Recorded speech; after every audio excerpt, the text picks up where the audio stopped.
네, 안녕하셨어요. 화요일 저녁입니다. 불교 입문 1 소유 읽고 보충하기 시간입니다. 작지 않은 시간 동안 올봄 내에 투자를 했지요. 그래서 이 책의 제2부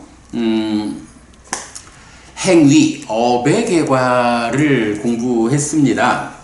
그래서 행위, 업과 관련한 이야기를 총 12가지의 주제로 구분을 해가지고 공부를 했지요. 이제 오늘 마지막 12번째 주제, 제사와 관련한 공부를 할 순서인데요.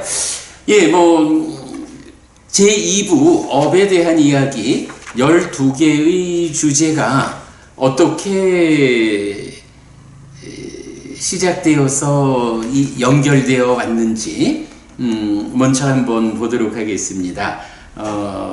26페이지 차례 부분입니다. 자, 제2부 행위, 업의 개괄에서는 이제 첫 번째 주제가 불교, 한마디로 말하면 행위입니다. 여러분 한번 그 기억을 좀 해보십시오. 뭐니 해도 불교, 한마디로 말하면 행위다 라고 했고, 두 번째 주제는 사실은 행위라는 것이 고와 락이라는 결과를 만들지요. 이때 고와 락의 조건관계, 괴로움의 원인 락, 고멸의 원인, 이 관계의 조건관계를 따져보면 사성제가 된다라는 것 때문에 두 번째 주제는 불교는 다시 말하면 사성제입니다. 이렇게 했고요. 이어서 세 번째 주제가 가르침의 토대라고 해서 부처님이 업을 말하는 자, 결실 있음을 말하는 자다. 그래서 업과 결실 있음과 노력이라고 하는 세 가지 토대 위에 가르침은 설해진다 라는 거, 가르침의 토대로 보았고요. 네 번째 주제가 이제 이어서 가장 원초적인 바른견에, 삶을 보는 바른 시각 중에, 정견 중에 가장 원초적인 형태를 보여주는 디가니카야 23번 빠야시경의 가르침이죠. 가장 원초적 바른견에해서 저세상은 있다, 화생하는 중생은 있다, 업에는 과와 보가 따른다, 이렇게 됐고요. 다섯 번째 주제로는 시하장군의 선택해서 스승에 대한 믿음의 영역에 있는 것, 죽어보지 않았으니 저세상이 있는지 없는지 확인할 재간이 없죠. 이렇게 인간의 능력으로 확인할 수 없지만 알아야만 하는 주제들, 이 주제들을 어떻게 알아야 하는가 라고 할 때 바로 스승에 대한 믿음의 영역에 있는 것, 어떤 스승의 가르침을 믿느냐에 따라서 내가 불교 신자일까, 기독교 신자일까, 유물론자일까, 다양한 자기 삶이 결정되는 거죠. 여섯 번째 주제는 이제 이어서 칠불통계였습니다. 과거 일곱 부처님에게 공통되게 이어지는, 전승되는 가르침 중에 칠불통계가 있었죠. 그래서 고의 과보를 초래하는 업, 락의 과보를 초래하는 업을 중심으로 설명을 드렸고요. 일곱 번째 주제부터는 이제 십업으로 들어갔지요. 그래서 십악업과 십선업, 뭐니 해도 우리가 놓치면 안 되는 것이 과도보도 괴로움이어서 지옥으로 이끄는 힘이 있다. 누가? 십악업이. 과도보도 행복이어서 하늘로 이끄는 힘이 있다. 누가? 십선업이. 사실은 이제 요 바로 앞에 칠불통계의 끝에서 부처님에 의해 선언된 것에서 부처님은 유익과 무익을 선언한 분이다. 이런 유익과 무익의 선언 위에서 상황에 맞게 잘 분별해서 설하는 분이 분별설자라고 불리는 부처님이다. 이러한 그 유익, 무익의 판단 기준 무엇이냐? 바로 과도보도 괴로움이어서 지옥으로 이끄는 힘을 가지는 십악업은 안 된다. 과도보도 행복이어서 하늘로 이끄는 힘이 있는 십선업은 적극 실천해야 한다. 유익과 무익의 기준, 판단 기준이죠. 십업에서 이거 놓치면 안 되고, 이어가지고 십업에 대한 이야기가 8번째 주제로는 십업의 구조와 업의 개선이라서 다양한 이야기, 특히 자비희사 사무량심과 보시에어 이행동사인 사서법에 대한 상세한 설명도 담고 있죠. 자, 이어서 9번째 주제가 전승의 중심 4가지라고 해서 바로 이 칠불동계를 포함해서 전승의 중심이 되는 것, 동일한 깨달음에 의해서 계보가 형성되는 7 부처님에게 동일하게 전승되는 그 전승의 중심에 있는 4가지가 있다. 삶의 원리 이치로서의 삼법인과 연기, 팔정도를 수단, 방법으로 발견, 깨달아가지고 삶의 문제를 해결하고 부처가 되죠. 그리고 칠불동계를 제자들을 위한 삶의 기준으로 제시하는 이런 그 전승의 중심 4가지 함께 보았는데 중요한 내용이고요.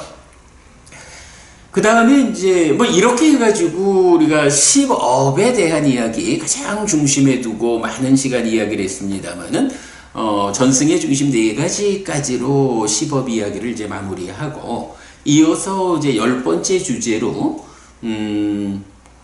근본 교리 등 경을 통해서 행위의 원인 조건에 대한 오해에서 3종 외도, 그리고 부처님의 답변 함께 보았고요.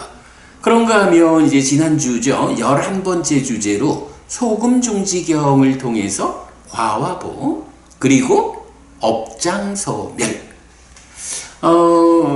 사실 지난주에 우리가 업장소멸 이야기를 했어요.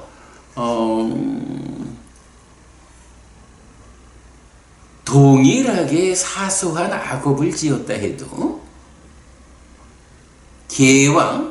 몸과 개와 마음과 지혜의 4가지를 닦지 않는, 준비되지 않은 사람에게는 그 사소한 악업도 살아있는 동안에 해소되지 않고 죽은 다음에 지옥으로 이끈다. 그러나 몸을 닦고 개를 닦고 마음을 닦고 지혜를 닦는 이런 무량한 삶을 사는 사람은 동일하게 사소한 악업을 지었다 해도 살아있는 동안 그것을 다 겪어냄으로써 해소하고, 그것이 내 죽은 뒤에 지옥으로 이끄는 힘으로 작용하지 않는다. 그러니 이렇게 무량한 힘의 결과로 하늘에 태어난다. 먼저 이런 부분까지를 보았죠. 그래서 업장소멸이라고 하는 것이 과와 보, 행위를 통해서 만들어지는 결과로서의 과가 있지만 그 결과를 내가 생겨난 그대로 경험해야 하느냐? 그렇지 않다. 삶의 과정에서 다른 조건들, 특히 과거 행위의 결과라고 하는 이 업의 보는 지금 삶의 조건들하고 엮여가지고 내가 얼마만큼 그 크기를 줄여서 겪을 것이냐, 키워서 늘릴 것이냐, 이런 측면으로 과거의 영향을 우리가 어떻게 최소화하고 현재 나의 노력에 의한 향상된 삶을 살아낼 것이냐, 이런 측면에서 업장소멸 지난주 소개해 드렸는데, 뭐니 해도 불교신자의 삶에서 지나오는 과정에 잘못 지어서 생겨난 업장, 이것을 어떻게 해소하고 그래서 내가 과거의 영향력에서 벗어나서 새로운 미래를 더 향상된 방향으로 만들어 갈 거냐? 라는 것은 아주 중요한 주제라고 해야 되겠죠. 네, 이렇게 지난주까지 11가지 주제를 잘 순서대로 공부를 해왔고요. 이제 오늘 행위, 업과 관련한 마지막 12번째 주제인 제사에 대한 이야기로 공부를 이어가도록 하겠습니다. 네, 교재 232쪽 보시면 되겠습니다. 네, 보강고부님 시작하면서부터 오셔서 인사 주셨는데 제가 얘기하느라 미처 답 인사 못 드렸습니다. 네, 보강고부님 한동안 잘 계셨지요? 다른 동영상에도 댓글 남겨주셔가지고 제가 보았습니다. 늘 이렇게 함께 공부해 주셔서 감사하고 이 공부를 통해서 보부님의 삶이 향상할 것이다. 이렇게 안내해 드립니다. 고맙고요. 자, 교재 보겠습니다. 232쪽 라틴 12번 제사입니다. 일단 좀 책을 읽어가면서 보충 설명하겠습니다. 1. 제사와 조상제사 이랬습니다. 그래서 제사라는 말에는 빨리 원어로 얀냐라고 적었고 조상제사에는 샀다라고 적었어요. 얀냐, 샀다.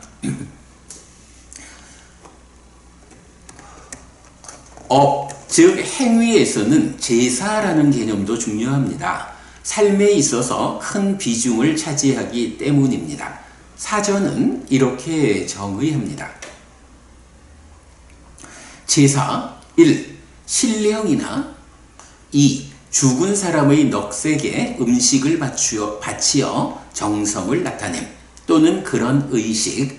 표준국어 대사전에 이제 이렇게 인도적 문화에서 말하는 제사 말고요. 한국적 문화위에서 우리가 말하는 제사는 무엇일까? 라고 하면 이렇게 1. 신령이나 2. 죽은 사람의 넋에게 음식을 바치어 정성을 나타냄 또는 그런 의식. 이렇게 정의가 되고 있습니다. 제사는 음식을 바치어 정성을 나타내는 행위인데 음식을 받는 자, 즉 제사의 대상은 둘입니다. 하나는 1. 신령인데 신의 권능을 빌어 삶의 문제를 해결하려는 시도라고 할 것이고 다른 하나는 2. 죽은 사람의 넋인데 돌아가신 분의 사후의 삶에 보탬이 되고 싶은 바람의 표시라고 할 것입니다. 자, 이게 이제 우리가 제사라는 우리가 살아가면서 제사 지낸다는 말을 많이 쓰지요. 그 제사라는 말을 사전적으로 의미를 찾아보니까 아무튼 음식을 바쳐서 정성을 나타내는 그런 의식이에요. 그런데 누구에게 음식을 바치느냐? 라고 할 때 1번 신령, 2번 죽은 사람의 넋. 이렇게 사전은 말해주고 있는 거죠. 자, 그래서 이제 여기서 신령에게 음식을 바치자 라고 하는 거 제가 이렇게 정리한 겁니다.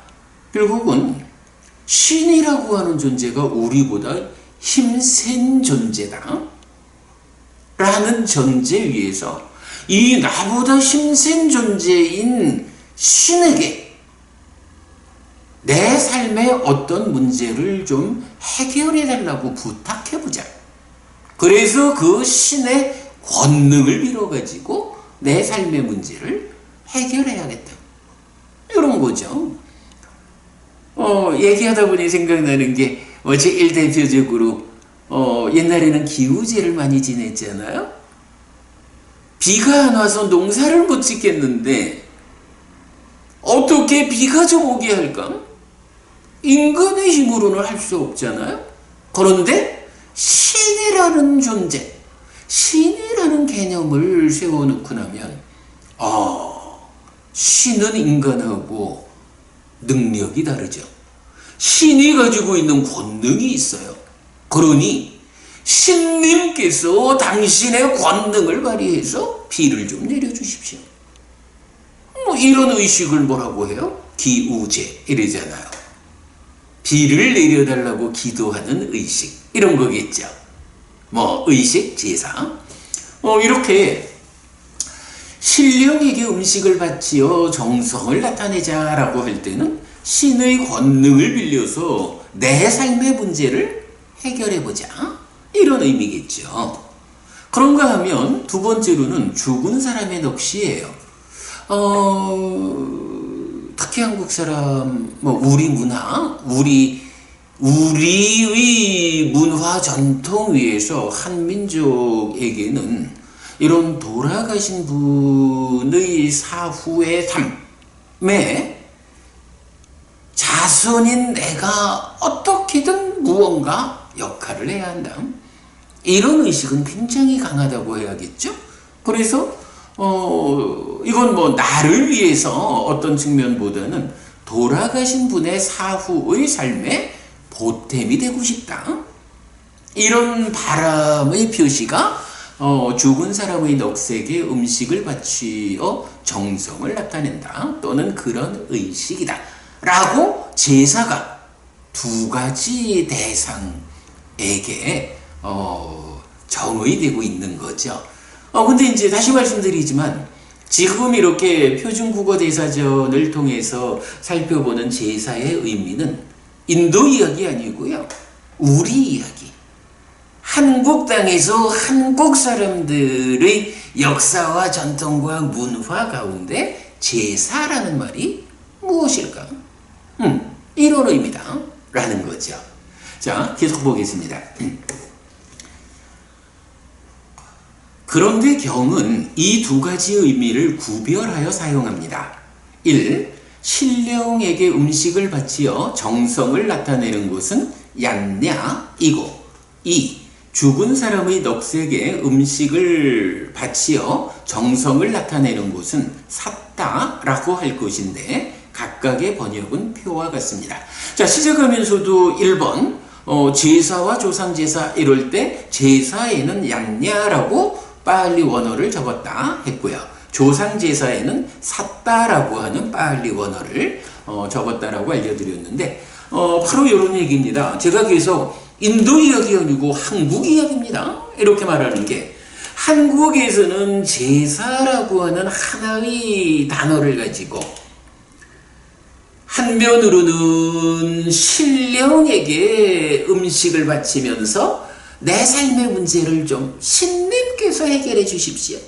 신의 권능을 빌어 이런 개념을 포함하고 있고 또 한면으로는 돌아가신 분 그분의 넋에게 이렇게 음식을 바치어 정성을 나타내면서 돌아가신 우리 어머니, 돌아가신 우리 아버지 다음 세상에서라도 제가 드리는 이 제사 음식을 받으시고 삶이 좀 넉넉하시기를 다음 세상에서는 좀 더 풍요로우시기를 이런 마음으로 조상님들을 위해서 제사를 지내고 있죠. 이게 이 두 가지가 한국 사람으로 우리가 말하는 제사인데 이게 이제 문제는 인도로 가면 이런 데서 이제 우리가 경을 보면서 사실은 굉장히 조심스럽게 경을 봐야 하죠. 우리가 인도라는 이 먼 곳에 있는 나라 더구나 2600년이나 이전의 그 시점 그 먼 지역 먼 시간적 이전 이때 상황을 소설하고 있는 경을 통해서 부처님을 만나야 되기 때문에 우리가 사실은 경을 굉장히 조심스럽게 보아야 한다라는 이야기도 말씀 함께 드리고요. 자, 이럴 때 인도에서는 우리가 제사라고 말하는 이 두 가지 개념을, 그러니까 우리가 말하는 제사에 담겨 있는 두 가지 개념, 신령에 대해서 음식을 바치는 이런 제사는 얀냐라고 하는 빨리 원어를 쓰는 거예요. 그런가 하면 돌아가신 우리 어른들, 우리 조상님들을 위해서 이렇게 내가 음식으로 정성을 바치는 이러한 일은 샀다라고 하는 다른 단어를 쓰는 거예요. 얀냐라는 말과 샀다라는 이 두 가지 말이 합해져야 우리 삶의 가운데서 말하는 제사라는 이 개념이 성립한다. 요거 여러분 일단 알고 시작해야 합니다. 그래가지고 얀냐라는 제사와 샀다라고 하는 제사, 이 두 가지 제사를 어떻게 구분해 줄 것이냐. 우리가 경을 공부하려면 아무래도 이 두 가지가 구분되지 않고 만약에 얀냐도 제사라고 하자, 샀다도 제사라고 하자. 왜? 우리말로는 그거니까. 이렇게 만약에 경을 번역한다 라고 하면 경을 읽을 때에 그 경이 의도하는 정확한 의미를 우리가 발견할 수 없죠. 자, 그래서 이 두 가지 용어를 어떻게 번역해야 하느냐라고 하는 것은 중요해요. 그래서 일단 이렇게 표를 하나 만들어 봤거든요. 초기불전연구원하고 한국빨리성전협회하고 그 다음에 뭐 영역의 대표는 뭐 아무래도 비쿠보디, 그러니까 미국에 계시는 보디 스님의 번역을 말할 수 있겠죠. 자, 이럴 때에 얀냐, 신의 권능을 빌자라는 이런 제사에 대해서는 초기불전연구원하고 한국빨리성전협회 두 기관 모두 제사라고 번역을 하고 있어요. 그리고 보디 스님은 sacrifice라고 번역하고 있고요. 그런가 하면 이제 말씀드린 대로 얀냐와 샀다는 우리말로는 하나의 제사 안에 포함되지만 구분해줘야 되죠. 그래서 샀다라는 돌아가신 분을 위한 이러한 제사에 대해서는 초기불전연구원에서는 조령제, 그러니까 조상의 영을 위한 제사, 이런 개념이죠. 조령제라고 번역하셨고, 한국빨리성전협회에서는 망자의 제사, 망자, 죽은 사람, 망자의 제사, 이렇게 번역하고 있고요. 보디 스님은 The Memorial Rite for the Dead, 이렇게 해서 뭐 역시 그 죽은 사람을 위한 이렇게 이제 번역을 하고 있습니다. 자, 이렇게 우리말로 제사라는 이 개념 안에 속하는 얀냐와 샀다라는 두 단어가 경에서는 구분되어 쓰이고 있다. 그래서 초기불전연구원과 한국빨리성전협회는 얀냐를 동일하게 제사라고 번역했고, 샀다를 초불련에서는 조령제, 한국빨리성전협회에서는 망자의 제사, 이렇게 번역했다. 비쿠보디, 그러니까 보디 스님은 sacrifice the memorial rites for the dead 라고 번역하고 있다 라는 걸 일단 소개해 드렸고요. 자, 계속 보겠습니다. 이렇게 얀냐가 일반적으로 제사라고 번역되어 있지만 한국 사회의 보편적 관점에서는 애매함이 있습니다.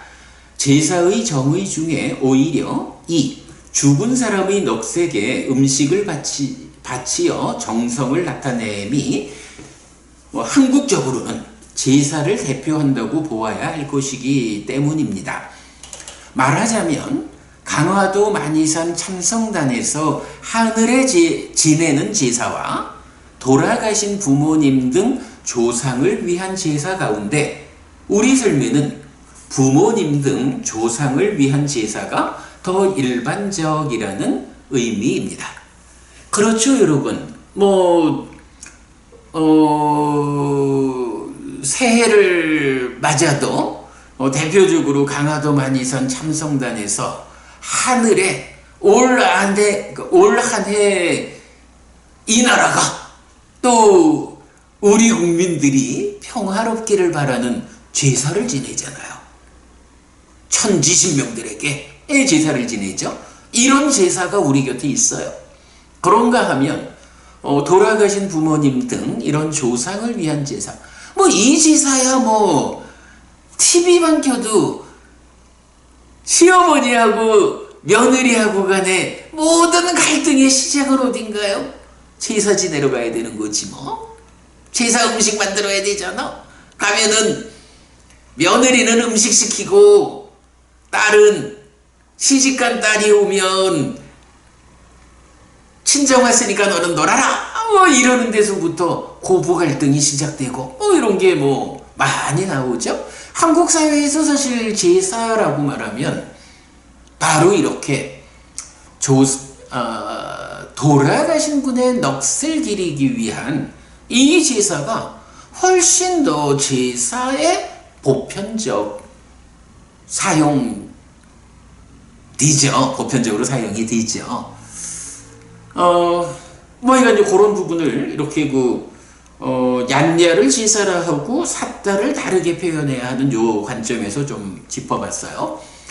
어쨌든 하늘에 지내는 제사가 우리 사회의 안녕을 위한, 즉 나의 이익과 행복을 위해 1. 신령에게 음식을 바치어 정성을 나타내는 것으로의 제사, 얀야라면 돌아가신 부모님 등 조상에 대한 제사는 2. 죽은 사람의 넋에게 음식을 바치어 정성을 나타내는 것으로의 제사, 삿다라고 할 것입니다.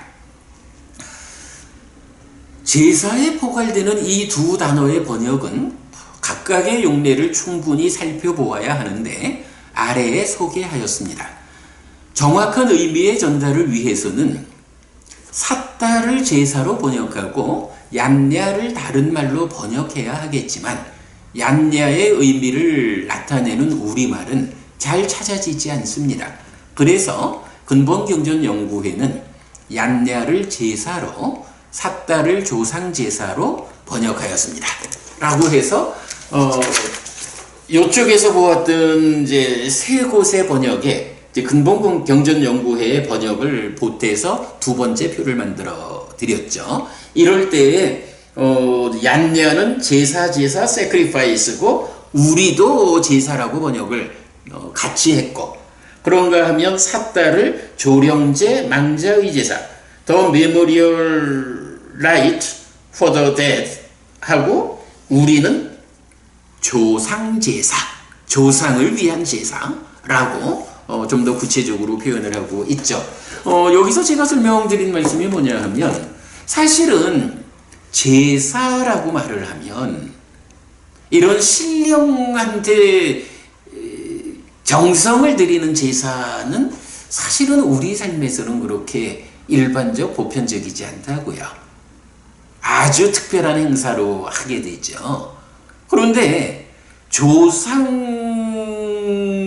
돌아가신 조상을 위해서 지내는 제사는 한국 사람이라면 누구나 삶의 일부분으로 참여하는 그런 일이거든요. 그래서 사실은 번역을 하면서 삿다라고 하는 이 조상을 위해서 지내는 제사를 제사라고 번역을 하고 얀야, 신령에게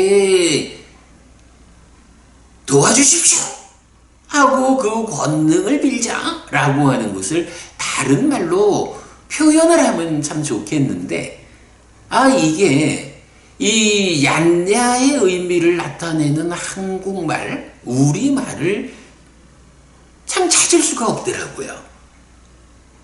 그런가 하면 돌아가신 분을 위해서 지내는 제사, 이 부분은 뭐 조금 불편해도 조상제사 이런 식으로 좀 구체적으로 의미를 나타낼 수가 있겠고, 뭐 그래 해서 저는 사실은 이게 이런 신령을 위해서 정성을 나타내는 것을 제사라고 번역하는 일을 어떻게든 좀 피해 보려고 그랬어요. 뒤에 계속 나오지만은 우리 일상에서 제사라는 말이 그렇게 잘 안 쓰이기 때문에 이걸 어떻게 좀 다른 단어로 표현을 해보고 싶었는데 고민을 해도 찾지를 못해서 별 수 없이 얀냐를 제사라고 번역하고 삿다를 조상 제사라고 좀 길게 이렇게 번역을 했는데 뭐 요 부분은 앞으로라도 뭐 여러분들께서라도 이렇게 신령에게 지내는 제사를 좀 번역할 수 있는 좋은 단어가 발견이 되시면 좀 알려주십시오. 요거는 사실은 불교 교리적으로 굉장히 비중 있는 주제이기 때문에 책에 대해서는 좀 미안하지만 용어가 발견되면 우리가 번역을 바꿀 수도 있어요. 예, 그 부분 우선 말씀드리고요. 자, 경들은 이 두 가지 각각에 대해서 차별적으로 설명하는데 주목할 내용을 간략히 정리하였습니다. 특히 신에게 음식을 바치어 정성을 나타내는 것으로의 제사, 얀냐의 개념이 불교 안에서 어떻게 달라지는지는 이 주제에서 가장 중요한 관점입니다. 라고 했는데요. 자, 얀냐, 제사는 이제,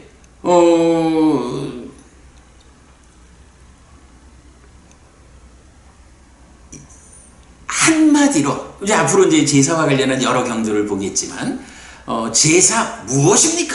이렇게 압축을 해보면, 일단 제사의 목적은 이제 여러 경들을 통해서 명확하게 제시가 됩니다.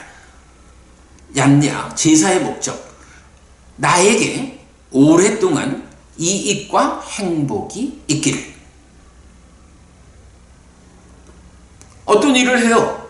뭐 그게 뭐 신에게 제사를 지내는 일이든, 아니면 내가 누구를 위해서 보시를 하는 일이든, 아니면 내가 불법승 삼보에 귀의해서 불교 신자가 되어가지고 부처님이 이끄는 대로 오계를 지키고 보시하고 자비이사 사무령심을 닦고 사념초로 시작해서 사마타 윗바사나로 완성되는 이 수행을 함께하고, 이렇게 내가 내 삶을 향상하기 위해서 행복을 위해서 해나가는 모든 것이 따지면 이거 아닙니까? 나에게 오랫동안 이익과 행복이 있기를. 요건데 이제 경에서는 바로 그 의미, 나에게 오랫동안 이익과 행복이 있기를 하는 요런 마음으로 실천하는 어떤 것을 얀냐라는 단어로 표시하고 있고, 그게 제사라고 번역되고 있는 거예요. 하여간 뭐 계속 보겠습니다만은 얀냐, 제사가 무엇입니까? 라고 하면 어쨌든 그 목적이 나에게 오랫동안 이익과 행복이 있기를, 이런 마음으로 실천하는 어떠한 행위를 제사라고 한다라는 거고요. 그러면 이 제사의 방법으로는 어떤 게 있느냐라고 하면 첫째로는 보시가 나와요. 그리고 두 번째로는 불교의 바른 신행. 그러니까 보시한다라는 것이 이거 뭐 내 거를 남을 주니까 손해되는 거 아닐까? 이렇게 걱정하지 말라는 거예요. 보시라는 이 행위, 이 방법이 바로 나에게 오랫동안 이익과 행복이 있기를 바라는 그 목적을 달성하기 위한 나의 행위라는 거예요. 부처님 말씀이에요. 그러니까 보시하는 일이 손해된다라고 보지 않아야 한다. 이렇게 말할 거고요. 그 다음에 불교의 바른 신행. 불법승 삼보에 귀의해서 불교 신자가 돼야죠. 거기에 믿음과 오계와 보시와 지혜라는 네 가지 덕목을 갖춰야죠. 우리 앞에서 공부한 내용이죠. 그리고 자비희사 사무령심에 보시에어 이행동사라는 사사법, 이런 기본적인 삶의 방향을 실천해야죠. 그리고 사념처로 시작해서 사마타 미파사나로 완성되는 깨달음으로 이끌리는 이러한 수행에 동참해야지요. 이러한 불교의 바른 신행이 이거 왜 하느냐? 왜 우리가 불교를 믿어야 하느냐? 부처님이 이렇게 살아라 라고 알려주는 그러한 신행 그대로를 살아내야 하느냐? 하면 그것이 바로 나에게 오랫동안 이익과 행복이 있기를 바라는 그 목적을 달성하기 위한 제사의 방법이다. 부처님은 이렇게 알려주는 거거든요. 이건 제사와 관련해서 우리가 어쨌든 잊어버리면 안 되는 거. 이것은 얀냐라는 원어를 가지는 제사는 목적이 나에게 오랫동안 이익과 행복이 있기를 이다. 그러한 행위의 실천이 제사 지내는 것이다. 어떤 방법이 있느냐? 첫째, 보시하는 것이다. 둘째, 불교의 바른 신행을 살아내는 것이다. 네, 이렇게 요건 이건 제사라는 주제에서 가장 중요한 개념입니다. 요거 잊으시면 안 되죠. 자, 그 다음에 234쪽으로 넘어가서요. 보시하는 것, 그리고 불교 신자로서 가르침에 따라 바르게 신행하는 것 자체가 나에게 오랫동안 이익과 행복을 가져오는 제사입니다. 바른 신행을 배우고 실천하지 않으면서 다른 방법으로 이익과 행복에 접근하려 하는 것은 배우지 못한 자의 어리석은 시도에 불과합니다. 그런 방법은 커다란 결실을 가져오지 못합니다. 네, 이렇게 요약을 했는데, 어쨌든 우리가 경을 통해서 어떻게 살아야 하는 것일까? 부처님께서는 나한테 어떻게 살아야 한다라고 알려주시는 것일까? 그러면 왜 이렇게 살아야 한다고 부처님은 이끌어 주시는 것일까? 바로 거기에 대한 답이 제사라는 이 말을 통해서 그러한 삶이 바로 그대에게 오랫동안 이익과 행복을 가져다 주기 때문이다. 요 개념만 우리가 명확히 마음의 중심에 잡고 있으면 삶이 흐트러지지 않는다. 네, 그런 실천을 우리가 해야 하죠. 자, 그런가 하면 이제 얀냐에 이어서 두 번째 삿다, 조상제사죠. 조상제사도 이제 같은 맥락에서 보면 목적은 이제 이건 나에 대한 목적이 아니에요. 주군이가 다시 태어난 곳에서 삶을 유지하고 머물기 위한 자량, 음식을 제공하는 것. 네, 제사는 오랫동안 나에게 이익과 행복을 가져오는 이런 행위라면 삿다, 조상제사는 주군이 돌아가신 내 사랑하는 그분이 죽었으니까 다시 태어나야 하죠. 다시 태어난 다음 생의 삶에서 삶을 잘 유지하고 머물기 위한 자량을, 그분을 위한 음식을 내가 여기서 제공해드리자. 이렇게 하는 거거든요. 그런데 이 조상제사에는 한 가지 특징이 있어요. 내가 아무리 많은 정성을 가지고 돌아가신 우리 어머니를 위해서 어머니 받으세요 라고 공덕을 지어가지고 이 공덕을 어머니 음식으로 삼으십시오 라고 보내드려도 누구에게나 전달되는 것이 아니다라는 특징이 있어요. 빠르면 오늘 보고 아니면 다음 주 보겠지만 뒤에 가서 이제 자누소니경이란 경에서 상세히 설명하고 있는데 이 조상제사의 특징은요, 주군이, 그러니까 돌아가신 그분이 아귀 세상에 태어나 있을 때만 전달이 되는 거예요. 아귀 세상에 태어났다. 그 경우에는 내가 공덕을 지어서 보내드리는 이 음식이 그분에게 도달되고 사용한다. 그러나 돌아가신 분이 지옥이거나 축생이거나 인간이거나 또는 하늘에 태어나 있다 라고 하면 전달되지 않는다라는 특징이 있어요. 네, 요거 뒤에서 보기로 하고요. 자, 그러면 이런 조상제사의 방법이, 그러니까 어떻게 조상제사를 지내느냐라고 하면 경은 명확히 알려주죠. 첫째로 공덕을 지어야 해요. 그래서 보시를 하는 겁니다. 보시를 하고 나면 이 보시가 친지와 혈육인 죽은 이들에게 도달하기를, 이 보시를 친지와 혈육인 좋은 이들이 사용하기를 이라고 행하는 거예요.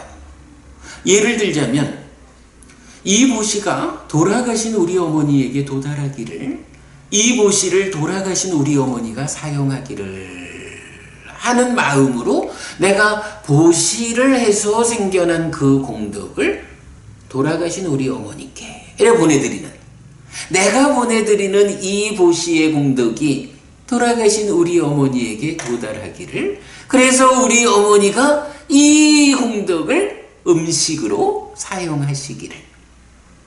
행여나 돌아가신 우리 어머니가 악의 세상에 태어나 계시다면 그 줄인 배를 어머니 제가 보내드리는 이 공덕의 음식을 받아서 채우십시오 라고 이렇게 보내드리는 이런 방법이 조상제사를 지내는 방법이다 라는 거. 이게 조금 좀 차이가 있죠? 경은 그렇게 말해지죠. 자, 그래서 이제 보면 경에는 중유, 중음신의 개념이 없습니다. 중생들은 죽으면 죽는 순간 다시 태어나기 때문입니다. 그래서 돌아가신 분이 좋은 곳에 태어나기를 바라면서 행하는 어떤 의식은 유효하지 않습니다. 오직 먼저 보시를 하고서 보시를 통해 생겨나는 공덕을 혹시라도 악귀 세상에 태어났을지 모르는 그분을 위해 도달하고 사용하게 되기를 바라는 마음으로 돌려드려야 합니다. 이렇게 정리를 했어요. 자, 이렇게 우리가 이제 한국 사회에서 우리 역사, 우리 전통, 우리 문화에 의해서 제사라는 말이 가지는 빨리 워낙 인도의 문화에서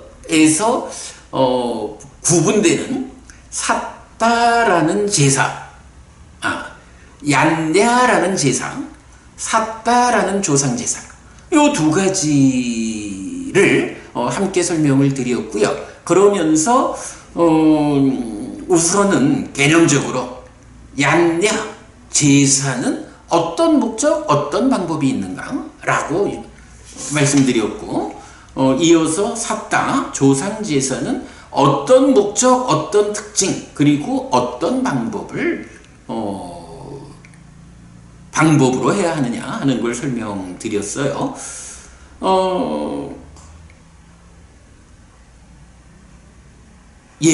뭐 이렇게 일단 보는 일이 가장 중요하고, 여러분 이제 우리가 그 목요일 법회에서 목요일 법회를 마칠 때 그 네 가지 경전 구문을 우리가 읽고 마치거든요. 이제 그 중에 세 번째, 네 번째가 이렇게 되어 있어요. 제가 한번 읽어드리겠습니다. 이차마항 얀냥 야지뚱 양마마 아싸 디가라땅 히타야 수카야띠. 오랫동안 나에게 이익과 행복을 주는 자선행을 실천하리라 이래 했는데, 사실은 이제 여기서 얀냥이라는 게 제사잖아요. 근데 아까 제가 사실은 제사라고 하는 개념이 우리 문화에서 얀냐라는 이 단어의 번역으로 참 적합하지 않아서 다른 말을 찾고 싶은데 찾을 수 없어 제사라고 했다. 이랬죠. 그래서 제가 어쨌든 이제 요 의미가 오랫동안 나에게 이익과 행복을 주는 제사를 지내리라. 요런 의미가 된단 말이죠. 근데 이제 한국적으로 제사를 지내리라. 이 말이 그렇게 좀 적절하지 않아서 제가 그거를 자선행이란 말로 바꿔가지고 오랫동안 나에게 이익과 행복을 주는 자선행을 실천하리라. 이렇게 번역을 해서 법회 마칠 때마다 이제 우리가 읽고 있거든요. 그런가 하면 이제 이어서 이당 다낭 빼다낭 냐띠 살로 히다낭 오빠 까빠뚜 이당 다낭 빼다 냐띠 살로 히다 파리 분잔뚜띠 라고 되는데, 이 보시가 돌아가신 친지와 혈육들에게 도달하기를, 이 보시를 돌아가신 친지와 혈육들이 사용하기를, 이렇게 해서 법회를 마치거든요. 그러니까 요 마지막 하는 이야기가 뭔가요? 바로 조상제사. 를 이제 이렇게 말하죠. 그래서 이제 우리 법우님들하고 같이 읽고 나면 제가 마무리를, 요새 이제 나름대로 하나의 완성이 있어서 이렇게 제가 마무리를 지어드리거든요. 법우님들, 오늘도 우리가 함께 공부를 했습니다. 함께 모여서 부처님 가르침을 공부하는 일, 말하자면 이것이 법의 등을 다는 일입니다. 오늘 우리가 함께 모여서 법의 등을 다룬 이 힘으로 법우님들에게 오랫동안 이익과 행복이 함께 하기를 제가 바랍니다. 그리고 오늘 이렇게 함께 공부했다라는 것이 동영상으로 만들어지고, 그래서 많은 사람들에게 부처님을 소개하는 그 공부의 자료로 사용되기 때문에, 사실은 여러분들께서 저와 함께 이 공부를 한다라는 그 자체가 동영상으로 이 공부를 뒤따르는 많은 사람들을 위한 법보시가 된다. 이러한 법보시를 우리가 이 공부로서 하고 있으니, 오늘 여러분 우리가 함께한 공부, 보강부부님, 그죠? 오늘 우리가 이렇게 함께하는 공부가 그대로 동영상으로 만들어져서 다른 분들을 위해서 제공되니 우리가 바로 법보시를 하고 있는 거죠.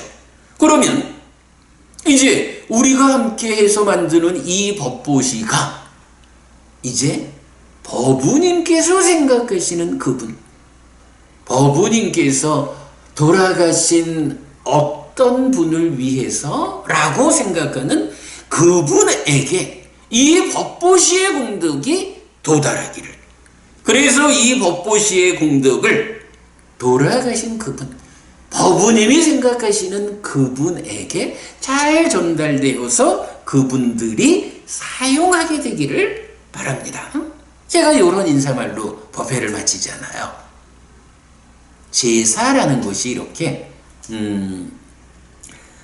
내가 어떤 삶을 살아내느냐에 의해 가지고 그 삶의 결과가 나에게 오랫동안 이익과 행복을 가져올 수 있는 이런 삶을 위해서 우리가 공부하는 것이고, 공부한 대로 실천하는 것이 바로 얀냐라고 하는 제사를 지내는 행위다. 요게요. 그리고 우리가 이렇게 함께 모여 공부하는 이 법보시가 그대로 돌아가신, 이제 저 같으면 엄마 아버지 다 돌아가셨죠. 엄마가 작년에 돌아가셔가지고, 그러면 저는 저대로 돌아가신 우리 어머니 아버지, 우리 어머니 아버지의 다음 생에 혹시라도 아귀의 세상에 태어나 계시다면 그 줄인 배를 제가 오늘 법우님들과 함께 공부한 이 법보시를 통해서 생겨난 이 공덕을 어머니 아버지 두 분께 보내드립니다. 두 분께서 잘 받아서 잘 사용하셔서 줄인 배를 채우시기를, 이런 마음을 간절히 하는 거, 그게 바로 조상제사죠.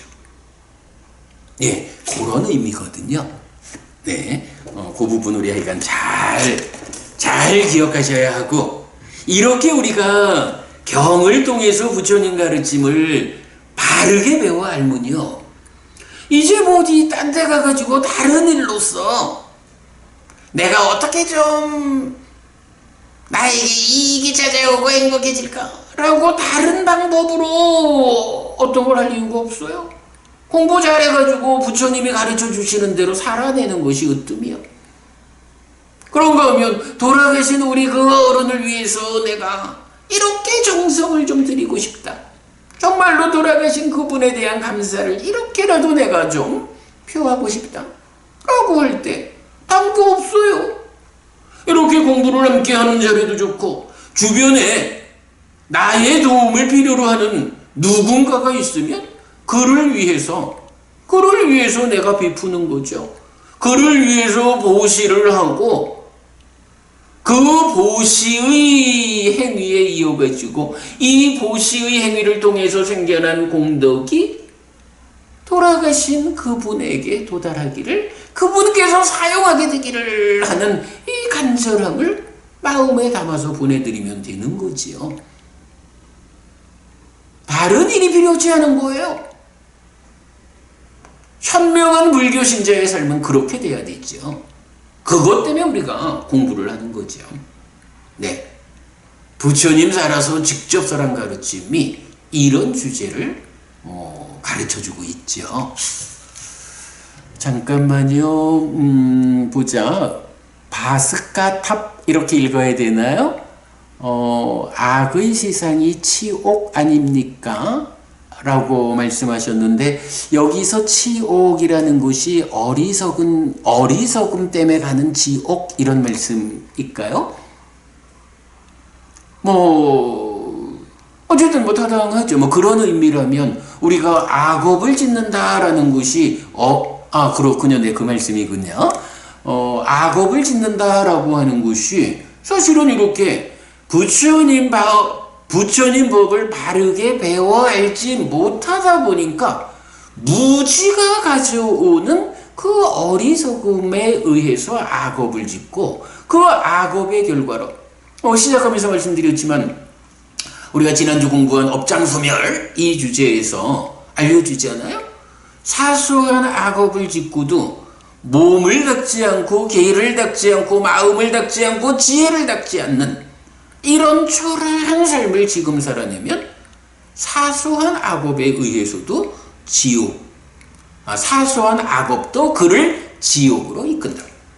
그러나 똑같이 사소한 악업을 지었다 해도 몸을 닦고, 계를 닦고, 마음을 닦고, 지혜를 닦는 무량한 삶을 사는 사람은 살아있는 동안에 다 경험하고 지우지, 그 사소한 악업이 이 사람을 지옥으로 이끌지 않는다. 이렇게 말씀하시지 않아요? 맞습니다. 바스카탑 어부님, 그렇습니다. 악업이라는 것이 바로 그 어리석음, 공부하지 않음, 부처님 가르침을 배워 알지 못하는 그것 때문에 나의 삶을 지옥으로 이끌죠. 네, 잘 피해야 합니다. 공부하러 잘 오셨습니다, 부부님. 네, 자, 계속 또 이어가도록 하겠습니다. 자, 그래서 또한 용례경전을 요약해서 소개하였습니다. 그런데 나에게 오랫동안 이익과 행복이 있기를 바라는 제사의 방법을 직접 나타내주는 경들이 있습니다. 자, 오늘 강조되는 이야기죠. 나에게 오랫동안 이익과 행복이 있기를 바라는 이런 제사와 관련해서 그 방법을 직접 나타내는 경들이 있다는 거예요. 이런 거 여러분 사실 우리가 불교 신자라 해도 잘 못 보지요. 경을 공부하면 경의 어디에서 찾아져요. 특히 이제 이 책이 경 중에서도 소유하고자 하는 자, 보통의 제가신자의 삶을 위한 그런 가르침을 모아놓은 책이잖아요. 444개의 경이 이 책 안에 들어있잖아요. 그러니까 이 책 안에는 바로 이렇게 나에게 오랫동안 이익과 행복이 있기를 바라는 제사의 방법을 직접 나타내주는 경들도 3개가 들어있는 거예요. 네, 조금 이따 보겠고요. 55번 상류따 53번 담마딘나경 앙구따라 니까야 세세모음의 52번 두바라문경 1번 53번 두바라문경 2번은 세종께서는 또는 곧다마 존자는 우리를 지도해 주십시오. 우리에게 오랫동안 이익과 행복을 위한 가르침을 주시기 바랍니다. 그 표현이죠. 오랫동안 이익과 행복을 위한 가르침. 그 가르침을 좀 주세요. 가르쳐 주세요. 근데 그게 의미하는 바가 뭐냐고요? 바로 얀냐라는 이 제사의 목적. 나에게 오랫동안 이익과 행복이 있기를 바라면 어찌해야 합니까? 그거를 직접 묻는 경이 3개나 있는 거예요. 이런 경들을 우리가 발견할 때 참으로 불교 신자에게 어떤 삶을 살아야 한다라고 부처님은 가르치시는가, 이끄시는가 하는 데 대한 확정적인 답을 우리가 찾을 수 있는 거죠. 자, 라는 요청에 답하는데 그야말로 불교적인 제사를 대표하는 가르침이라고 하겠습니다. 이 3개의 경을 얀냐 제사의 용례 경전 앞에 먼저 소개하였습니다. 자, 이 책이 이제부터는 사실은 어떤 주제에 대해서 제가 많은 이야기를 하는 것보다는 어떤 주제가 이렇게 설명되어 가야 하면 그 설명의 과정에 그 과정을 직접 답을 주는 경들을 찾아가지고 경들을 배치하는 일로서 답을 제공하고 있거든요. 그래서 이 책의 이건 큰 특징 하나가 주제에 해당하는 경전의 용례를 소개하고 있다. 이래야 되는데 사실 지금도 그 제사를 주제로 하니까 얀냐 제사라는 이 말이 나타나는 경들의 용례를 소개하거든요. 근데 바로 이렇게 직접 제사 방법을 나타내주는 경 3개가 있으니 이 3개의 경을 먼저 소개했다. 이렇게 말하는 겁니다. 자, 그래서 이제 235쪽으로 갑니다. 용례 1. 우리에게 오랫동안 이익과 행복을 위한 가르침을 주시기 바랍니다. 라고 요청하는 경전. 1. 55번 상류따 53번 담마딘나 경. 잠깐만요.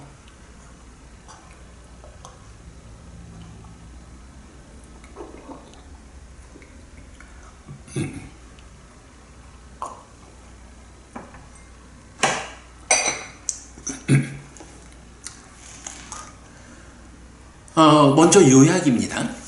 오랫동안 이익과 행복을 위한 가르침을 청하는 담마딘나 남신자에게 부처님은 열애에 의해 말해진 심오하고 심오한 의미를 가진 세상을 넘어선 공에 일관된 가르침들을 공부하라고 말하는데, 담마딘나 남신자는 제가 실천하기 어려움을 토로하면서 5개를 실천하는 제가자의 다음 단계의 법을 요청하고, 부처님은 다시 예류자를 구성하는 4가지 요소, 즉 불법승에 대한 확실한 믿음과 성자들이 동의하는 계를 갖출 것을 설명합니다.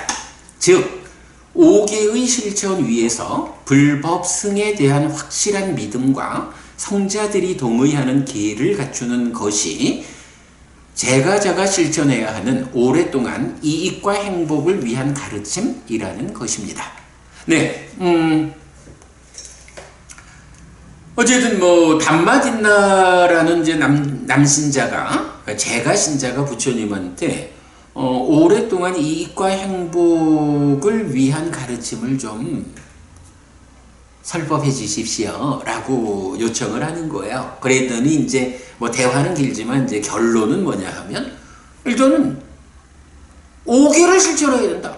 그대 삶의 기준으로 5계를 확고히 해야 한다. 불살생, 불투도, 불사운, 불망어, 불응주. 그래서 생명을 해치지 마라. 주지 않는 것 같지 마라. 바람 피지 마라. 진실을 말하라. 술 때문에 방일하지 않아야 한다. 이런 5가지를 제가 잘하면, 특히 부처님의 제자, 불교 신자인 제가 잘하면 이 5가지가 그대 삶의 기준이 되어야 한다. 살다가 혹시라도 이 기준을 어긋나면 5계를 파하는 경우가 있다면 빨리 발견해가지고 내 삶의 기준은 5계요 라고 돌아와야 한다. 살다 보니 어떻게 남에게 해코지가 좀 되는 일을 했다 라면 얼른 발견해서 아이고 내가 남을 해치는 행위를 했구나. 이것은 5계를 어기는 일이다. 남을 해치는 행위라는 것은 그 과와 무가 괴로움이어서 지옥으로 이끄는 힘이 있다. 내가 빨리 버리고 피하고 남을 해치지 않는 삶을 적극 실천함으로써 하늘로 이끌리는 그런 결과를 만들어야겠다 라고. 사실은 이제 제가의 삶이라는 게 살다 보면 부득이하게 남에게 좀 해코지가 될 수도 있고 부득이하게 주지 않는 것을 갖게 되는 일도 있을 수 있고 바람핀다라는 거야. 뭐 사실은 이거는 마음만 확고히 하면 우리 사회의 윤리적 기준을 어긋나지 않을 수 있겠죠. 살다 보면 또 부득이하게 사실 아닌 말을 하게 되는 경우도 있죠. 또 살다 보니 어쩔 수 없이 어울려 술 한잔하고는 방일해지는 경우가 생길 수 있죠. 이런 거를 뭐 100% 지켜라 100% 그거 하면 불교신자 아니다 이렇게 말하는 건 아닌 것 같고요. 내 삶의 기준을 거기에 두어라. 그래서 살다가 부득이하게 5계라는 기준 밖으로 나가는 어떤 일이 있으면 빨리 알아차려가지고 발견해가지고 삿띠해가지고 이 기준으로 되돌려오는 이러한 5계를 기준하는 삶을 살아야 한다. 이것이 기본이다. 이렇게 5계를 실천하는 그 위에서 이제 불법승 삼보에 대한 확실한 믿음을 가지고 또 성자들이 동의하는 더 확장된 의미의 계를 갖추는 거, 이것이 제가 실천해야 하는 오랫동안 이익과 행복을 위한 가르침, 즉 제사 지내는 일이다. 이렇게 이제 이 경은 알려주거든요. 글쎄 이제 4번째 나오는 성자들이 동의하는 계라고 하는 거는 사실은 뭐 이제 내용을 보면 삼매로 이끄는 이렇게 해서 제가 자라 해도 5계를 지키는 것으로 만족하지 말고 가능한 한 시간을 만들어서 수행자가 되어야 한다. 호흡을 붙잡고 마음을 집중해서 삼매로 가는 이러한 수행으로 삶을 투자하는 그러한 질서로운 삶을 살아야 한다 라고 말하는 거죠. 거기에 불법승 삼보에 대한 확실한 믿음이라는 거야. 뭐 불교신자가 이거 없으면 뭐 불교신자라 할 수 있나요? 그런데 이제 부처님 말씀이 참 고마운 것이 우리가 이렇게 삶의 질서, 5계라고 하는 삶의 질서를 명확히 하는 질서의 기준을 확고히 하는 위에서 나는 부처님에 대한 확실한 믿음이 있습니다. 나는 부처님 가르침에 대한 확실한 믿음이 있습니다. 나는 부처님 가르침을 뒤따르는 제자분들의 상가에 확실한 믿음이 있습니다. 나는 이렇게 불법승 삼보를 뒤따라가겠습니다. 그리고 성자들이 도구하는 삼매로 이끄는 이러한 길을 더 폭넓게 받아들이겠습니다. 잠깐만요.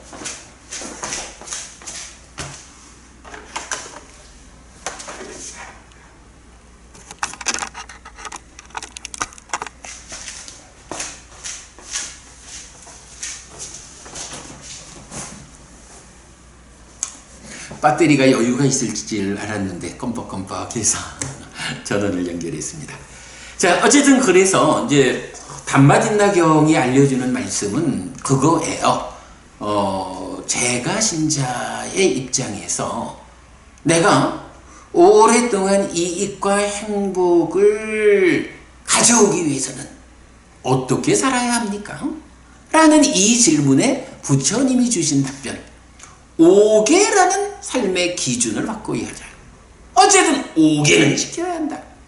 5개는 삶의 기준으로 삼아라. 그 위에서 불법성 삼보에 대한 확고한 믿음, 그리고 한 단계 더 나가서 성자들이 도구하는 삼매로 이끌리는 이러한 계를 갖추자 해서 5개 위에 확고한 믿음, 그 위에 제가 잘해도 얼마든지 수행을 할 수가 있죠. 하루에 10분을 수행할 수도 있고 30분을 수행할 수도 있고 1시간을 수행할 수도 있고 2시간을 수행할 수도 있고, 사실은 또 이제 수행을 통해서 부처님이 이끄는 그 높은, 우리가 개발된 느낌 이렇게 말하는 그 높은 행복을 경험하면 세간의 삶에 아주 충실하면서도 술 마시는 시간 좀 더 줄이고 텔레비 보는 시간 좀 더 줄이고 이러면서, 아니 그게 가능한 게, 왜냐하면 술 먹는 것보다 앉아서 호흡 붙잡고 딱 수행을 하는 일이 더 행복한데 술 마시러 가겠어요? 더 좋은 거야지. 텔레비 보는 것보다 앉아서 호흡 붙잡고 수행하자라는 게 더 좋은데 TV 보러 가겠어요? 더 좋은 거야지. 어쨌든 부처님은 요렇게 그 제가자도 삶을 더 높이 향상하는 수행자의 삶으로 나아가라, 이렇게 알려주는 거죠. 자, 어쨌든 이제 담마딘나경의 요점은 그렇게 됩니다. 자, 경 직접 보겠습니다. 한때 세조는 바라나시에서 이시바타나의 사슴동산에 머물렀다. 그때 담마딘나 남신자가 500명의 남신자와 함께 세존에게 왔다. 와서는 세존에게 절한 뒤 한곁에 앉았다.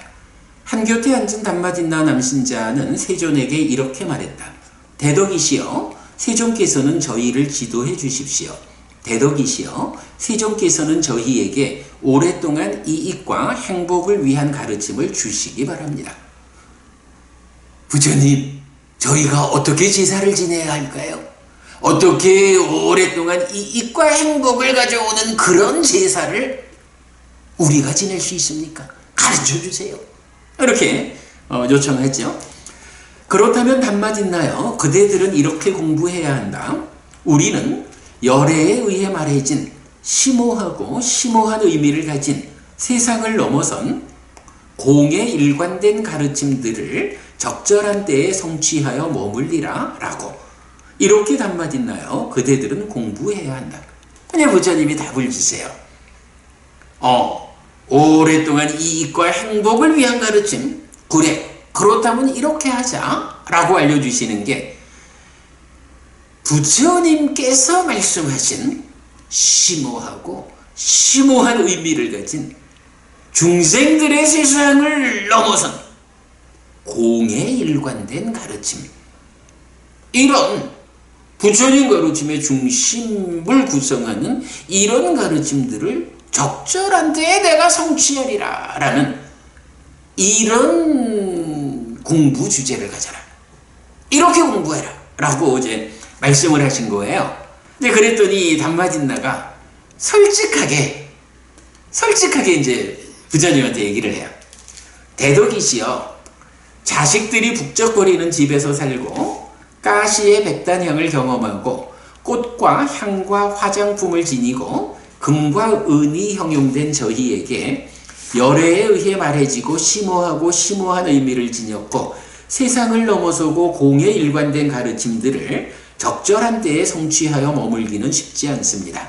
대덕이시여, 옥의 위에 서 있는 그런 저희에게 다음 단계의 법을 설해 주십시오. 부처님께서 부처님 가르침의 중심, 그 심오한 그 가르침을 공부해라 라고 말씀하시는데, 부처님 사실 그거 저희한테 너무 어렵습니다. 저희가 이렇게 세간살이 하면서 부처님 가르침의 그 중심자리 심오한 공부를 하기는 정말 어렵거든요. 저희가 부처님 제자로서 부처님께서 정해주신 삶의 질서 5개를 실천하는 일에는 저희가 투철하겠습니다. 5개를 삶의 기준으로 하고 투철하게 지켜나가는 저희에게 너무 심오한 거 말고 5개의 다음 단계의 법을 부처님 가르쳐 주세요. 이렇게 여쭈는 거죠. 그렇다면 답만 있나요? 그대들은 이렇게 공부해야 한다. 우리는 부처님에 대해 확실한 믿음을 갖출 것이다. 이렇게 그분 세종께서는 모든 번뇌에 떠나신 분 내지 존귀하신 분이시다 라고. 우리는 가르침에 대해 확실한 믿음을 갖출 것이다. 세존에 의해 잘 설해진 법은 내지 개별적으로 알려지는 것이다 라고. 우리는 성자들에 대해 확실한 믿음을 갖출 것이다. 진지하게 수행하는 세존의 제자들인 상가 내지 이 세상에 위없는 복전입니다 라고. 우리는 깨지지 않고 내지 삼매로 이끄는 성자들이 동의하는 계들을 갖출 것이다 라고. 답말 있나요? 그대들은 이렇게 공부해야 한다. 부처님 깨달음의 중심이 되는 그 심오한 법을 저희가 공부하기에는 정말 세간살이를 통해서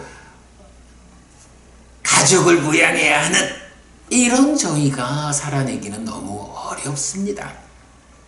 그보다는 5개의 바탕 위에 서 있는 저희에게 그 다음을 알려주십시오 라고 다시 질문하니까 부처님 그 말씀이죠. 불법성 삼보에 대한 확실한 믿음을 가져라.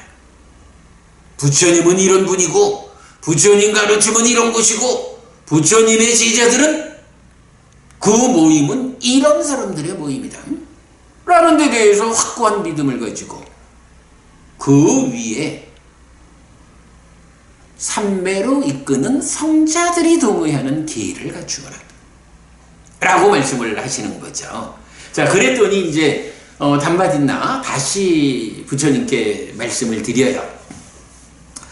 대덕이시여, 세존께서는 4가지 예류자의 요소를 설하셨는데 그 법들은 저희에게 있습니다. 저희는 그 법들과 함께합니다. 대덕이시여, 참으로 저희는 부처님에 대해 확실한 믿음을 갖추었습니다. 이렇게 그분 세존께서는 내지 모든 천상과 인간의 스승, 깨달으신 분, 존귀하신 분이시다 라고. 우리는 가르침에 의해 내지 우리는 성자들에 대해 내지 우리는 깨지지 않고 삼매로 이끄는 성자들이 동의하는 계들을 갖추었습니다. 부처님께서 5개의 교대 위에 있는 저희들에게 4가지를 공부하라고 말씀해 주셨는데, 그 4가지가 바로 예류자를 구성하는 요소입니다. 저희가 부처님 가르침을 배워 알고 실천하는 사람이다 보니까 이제 저희가 부처님이 말씀하시는 그 4가지 요소를 잘 실천하고 있습니다. 갖추고 있습니다. 이렇게 답변을 하죠. 그랬더니 부처님이 단맛 있나요? 그대들에게 이득이고 단맛 있나요? 그대들에게 큰 이득이다. 그대들은 예류가를 말하였다라고 해서 이제 단맛 있나가 저희들이 이렇게 부처님의 그 가르침을 잘 실천하는 사람, 그래서 잘 갖추고 있습니다라고 자기들의 상태를 보고하니까 부처님이 참으로 훌륭하다. 그대들이 그런 4가지 법을 갖추고 있다는 것은 그대들 스스로를 위해서 참으로 이익되는 것이다. 이렇게 말했죠? 그대들에게 이득이다. 그대들에게 큰 이득이다. 그대들이 예류가가 되었구나. 네, 여기서 우리가 눈여겨보아야 하는 게요. 사실은 뭐 이제 책의 앞에 부분에서 공부했지만, 중생들의 윤회하는 삶, 괴로움의 영역에서 벗어나자. 그래서 윤회에서 벗어난 깨달음을 성취하는 그 과정에 단박 깨닫는 것이 아니잖아요. 그래서 중생들이라는 윤회하는 삶의 영역에서 벗어나는 과정이 있죠. 이 벗어남의 과정이 단박 벗어나서 아라한이 되는 게 아니라 예류자, 일레자, 불한자의 과정을 거쳐가지고 아라한까지 가거든요. 그래서 이렇게 예류자, 일레자, 불한자, 아라한을 사쌍의 성자다 이렇게 말하거든요. 그럴 때 이 사쌍의 성자의 시작, 예류자가 되면 어떤 경지가 되냐 하면, 일단 예류자에만 들어오면 7번 태어나기 전에 아라한을 성취할 수 있어요. 그 얘기는 뭐냐 하면 뭐 예언하는 이런 개념이 아니라 예류자만큼 공부의 경지에 오면 이제 7생 안에 깨달아서 윤회에서 벗어나 아라한이 되는 그만큼의 준비를 갖추었다. 이렇게 말하는 거거든요. 그런데 이 예류자가 되는 방법이 2가지가 있는 거예요.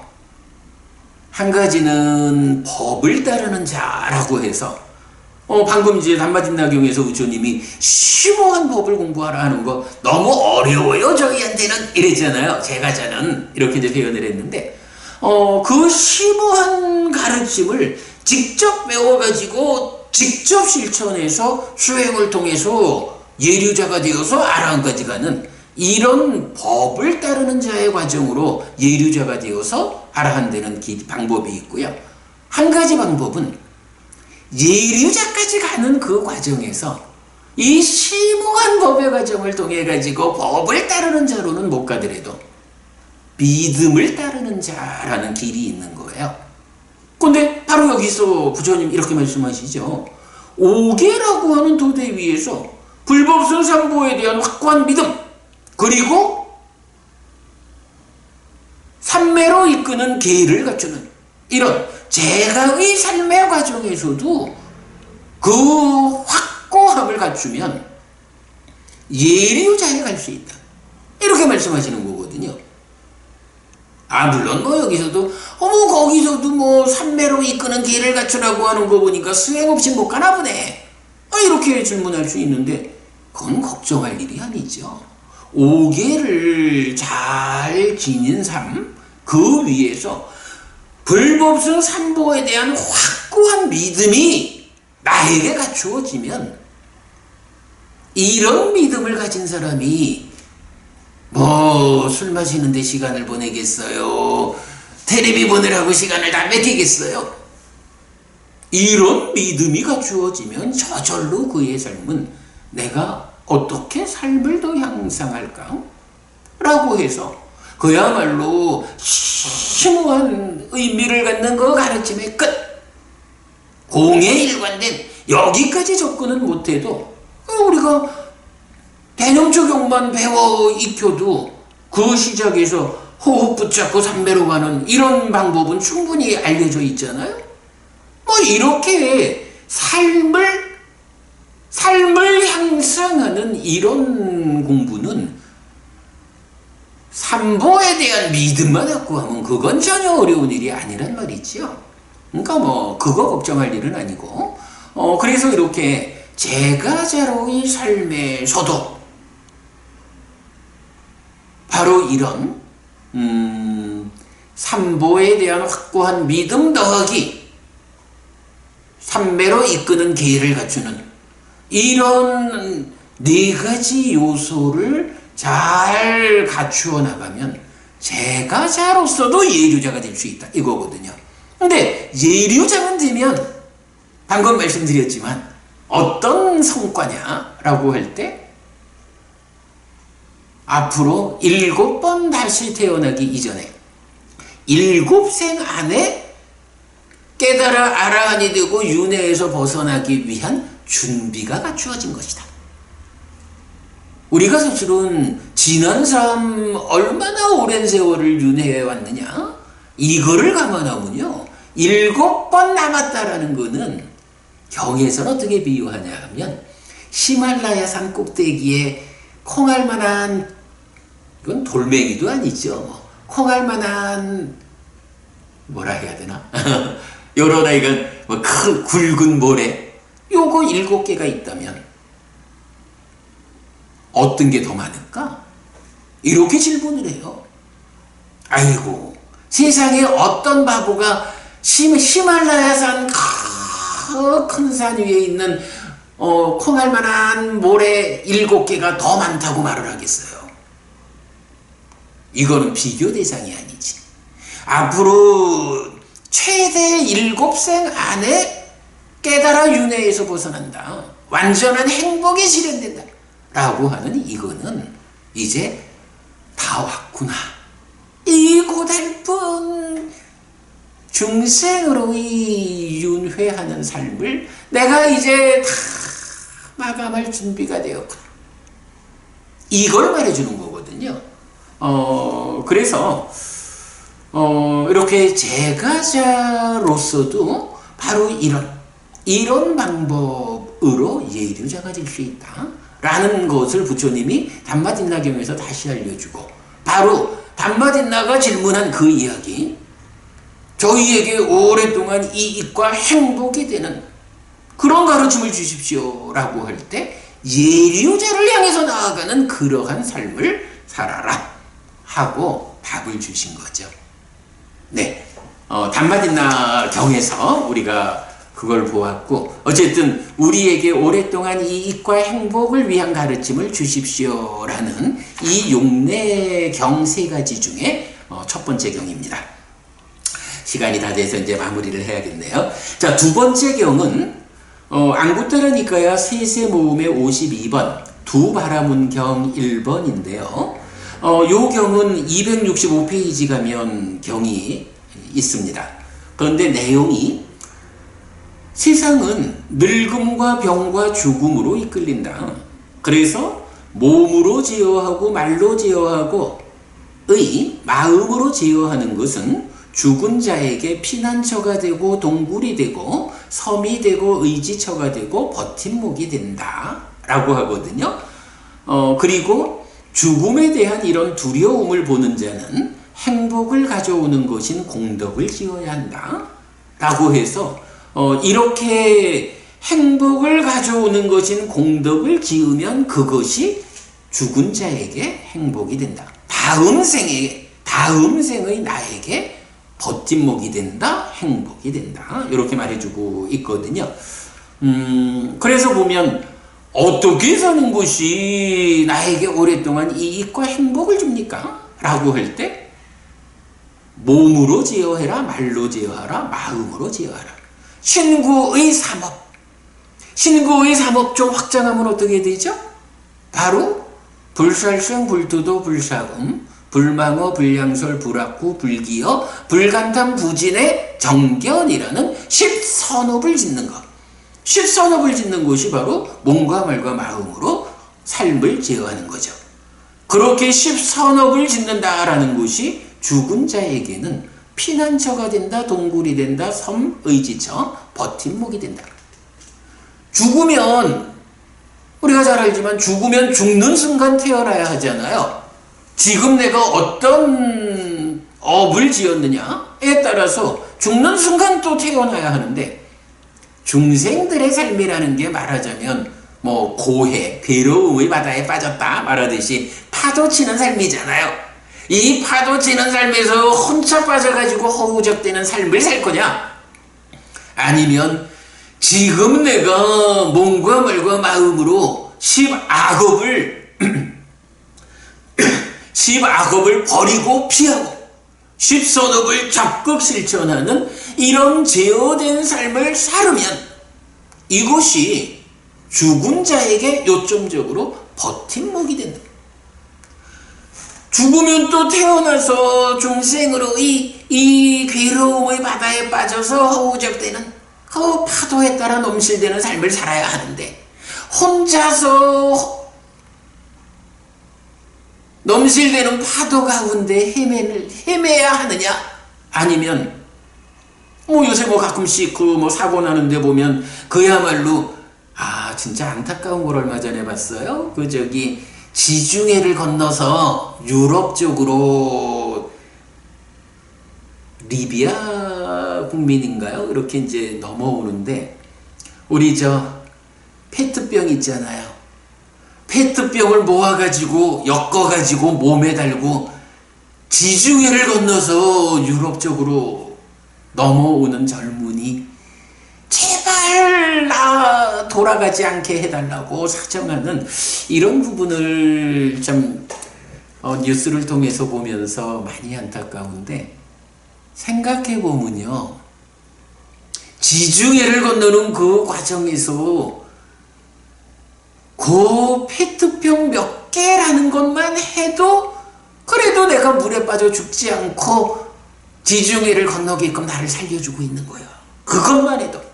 그런데 거기에 만약에 내가 전생에 선업을 지은 이 힘이 버팀목이 되어가지고, 뗏목이 되어가지고, 배가 되어가지고,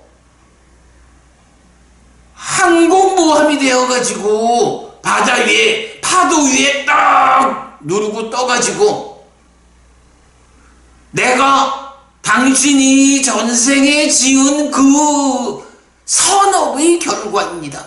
내가 그대의 이번 생을 위한 버팀목입니다. 라고 항공모함이 하나 딱 서 있어 봐요. 그 삶이 어떤 삶이겠어? 아무런 버팀목도 없이 물에 빠져서 지푸랭이라도 잡고 싶고 페트병 몇 개에 의지해서 지중해를 건너려는 이런 아픈 삶을 살아야 하느냐? 지금 내가 몸과 말과 마음으로 제어된 십선업을 실천함으로써 죽은 자에게 만들어지는 버팀목, 나의 미래, 나의 다음 생을 위한 커다란 버팀목을 만들어야 할 것인가. 그러니까 그런 의미에서 부처님, 저희에게 오랫동안 이익과 행복이 되는 가르침을 주십시오 라고 요청하니까 몸과 말과 마음을 제어하는 삶을 살아라. 말하자면 십선업을 실천해라. 그러면 그러한 삶의 결과로 만들어지는 과와 복, 이 법칙성이 그대의 다음 생, 죽어서 다시 태어난 그대를 위한 버팀목이 된다. 생각해보면 조그마한 뗏목 하나만 있어도 얼마나 좋을까? 큼지막한 배가 하나 또 있다면 얼마나 좋을까? 정말로 지금 내가 아까도 말했죠? 몸을 닫고 계를 닫고 마음을 닫고 지혜를 닫는 이런 무량한 삶을 실천하는, 아니면 불법성 삼보에 대한 확고한 믿음 위에 이러한 계를 갖추는 이런 삶을 내가 실천하면 내 죽은 뒤의 다음 생에 당연히 하늘에 태어나겠죠. 아마도 항공모함 같은 큰 배가 중생이라고 하는 이 괴로움의 바다 고해 위에 떠서 어떤 파도가 몰아쳐와도 나를 유지해주는 이렇게 사는 것이 바로 그대에게 오랫동안 이익과 행복을 주는 삶이다 라고 부처님은 답을 주신 거죠. 네, 경 전체는 이제 조금 이따 몇 주 안 있어서 볼 거고요. 그 다음에 이제 53번 두바라문경 2번에서는 뭐 유사한데 이제 조금 표현이 달리 나와요. 세상은 늙음과 병과 죽음으로 불타고 있다. 앞의 경에서는 죽음으로 이끌린다 이랬는데 두 번째 경에서는 불타고 있다 라고 말하면서 몸으로 제어하고 말로 제어하고 의로 제어하는 것은 죽은 자에게 피난처가 되고 동굴이 되고 섬이 되고 의지처가 되고 버팀목이 된다. 하여간 여러분 저는 아주 강조하는 표현이 뭐냐 하면 이렇게 버팀목이 된다. 죽은 뒤 내가 금생에 깨달아 윤회에서 벗어나지 못하면 어쨌든 또 태어나야 하는데 나의 다음 생이 정말로 물에 빠져서 지푸레기 하나라도 있었으면 나는 이런 아픈 삶을 살 것이냐? 항공모함 같은 배를 띄워놓고 그 위에서 안전하고 평화롭게 살 것이냐? 바로 이런 버팀목. 무엇이 버팀목을 만드느냐? 몸과 말과 마음으로 잘 제어된 삶을 산다. 십선업을 실천한다.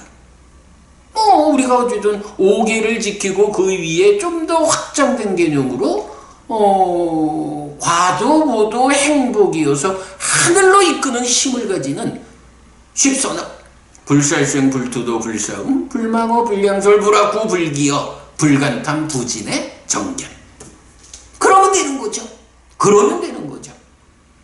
우리가 그런 삶을 실천하는 그런 것을 배우기 위해서 이렇게 함께 공부하는 거죠. 부처님이 바로 그런 것을 알려주는 거죠. 자, 그래서 이제 또 보면 바라문경 2번에서는 여기에 이어가지고 보시에 의해서 꺼내야 하고 보시한 것은 잘 꺼낸 것이다. 죽음에 대한 이런 두려움을 보는 자는 행복을 가져오는 것인 공덕을 지어야 한다. 그것은 죽은 자에게 행복이 된다. 자, 지금 두바라문경 1, 2번에서 저는 우선은 버팀목 부분을 이제 강조해서 설명드렸고요. 이제 사실은 이제 함께 나오는 중요한 개념이 행복을 가져오는 것인 공덕을 지어야 한다 라는 요 표현하고 방금 봤지만 보시에 의해서 꺼내야 하고 보시한 것은 잘 꺼낸 것이다. 이런 표현은 이제 머지않아서 이제 우리가 공부하게 되는 제3부 공덕이라는 개념 안에서 이제 자세히 나타날 거예요. 그러니까 그런 부분은 이제 그때 보기로 하고, 오늘 그러니까 얀랴라는 제사하고 삿다라는 조상제사, 이 두 가지 제사에 대한 이야기를 시작하면서 첫 번째 용례로서 우리에게 오랫동안 이익과 행복을 위한 가르침을 주십시오라고 요청하는 경 3개를 소개하는 데까지 공부했습니다. 어쨌든 뭐 여러분 제사 지내야 합니다. 근데 말씀드렸지만 바로 이 나에게 오랫동안 이익과 행복이 있기를 바라는 목적으로 내가 살아가는 거, 실천하는 거, 요런 이익과 행복을 만들기 위한 어떤 행위를 제사라는 말과 다르게 어떤 번역어를 부여할 수 있을까? 요 부분 하여간 제가 찾지 못해서 제사라고 말하고 있지만 하여간 그 한국적 문화로는 제사라는 표현이 조금 애매해요. 여러분들 혹시 이익과 행복을 가져오는 이 개념을 담을 수 있는 어떤 표현을 발견하시면 저에게 좀 알려주셔요. 그러면 바로 바꿔서 사용하도록 그리하겠습니다. 네, 오늘 이렇게 제사와 조상제사와 관련한 개략의 이야기 소개해드렸습니다. 여러분, 그래, 제가 그 중간에 말씀드렸지만, 우리가 이제 법회를 마칠 때 이렇게 있는 문구가 있어요.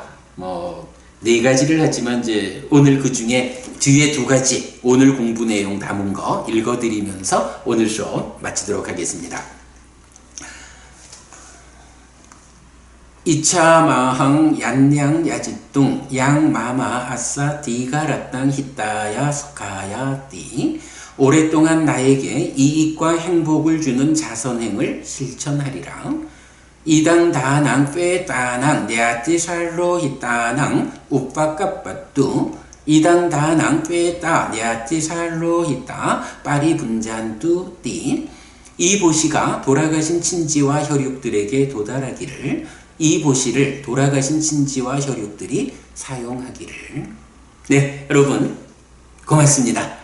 오늘 함께 공부한 법의 등이 여러분에게 오랫동안 이익과 행복을 가져오기를 저도 바라겠고요. 이 법보시가 여러분 생각하는 그분들에게 잘 도달하고 사용될 수 있기를 바라겠습니다. 모두들 고맙습니다. 수고하셨습니다. 네, 보감부부님 고맙습니다.